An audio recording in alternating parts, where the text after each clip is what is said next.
Alright bang, ni kita ada pizza Wagyu paling murah kat Melaka bang. Serius lah? Betul bang, yang ni harga dia RM71 saja bang. Kalau abang rasa yang ni mahal, abang boleh order Big Mamek bang. Yang ni RM31.50. 6 slice 10 inci bang. Kedai kita kat sini bang.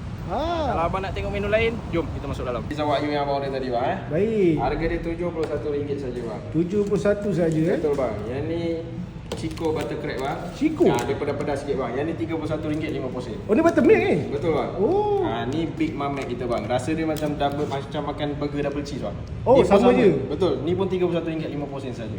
Ni pasta tom yum al crema bang. Pasta tom yum Al crema bang. al crema. Betul bang. Sotong dia, udang dia semua kita pakai yang fresh bang. Pakai fresh. Berapa ringgit kah ini bang? Ini RM25 sahaja. Ini BBQ Chico nama dia bang. Kita pakai ayam whole leg. Oh, ayam pistol. Baik. Betul, Sos bang. BBQ. Sos BBQ bang. Berapa ringgit ni bang? Yang ni RM14.90. Tirachisu. Tirachisu. Kenapa tirachisu bang? Tirachisu bang sebab kita tak pakai mascarpone bang. Oh. Kat sini kita pakai cream cheese. Cream cheese. Berapa ringgit ni bang? Yang ni RM15.90 saja. Baik. Buffalo wings. Betul bang. Dia ada 4 ramet dengan 4 wings bang. Kita marinatekan dia dengan honey bang. Sabar bang. Kenapa, bang? Kenapa pizza abang kat menu ni bang harga dia lain bang? Oh, sebab memula hari ni bang, kita ada buat diskaun untuk semua pizza kita sahaja 10% bang. Sampai awal tahun baru tahun depan bang. So harga dalam ni tak siap diskaun. Belum.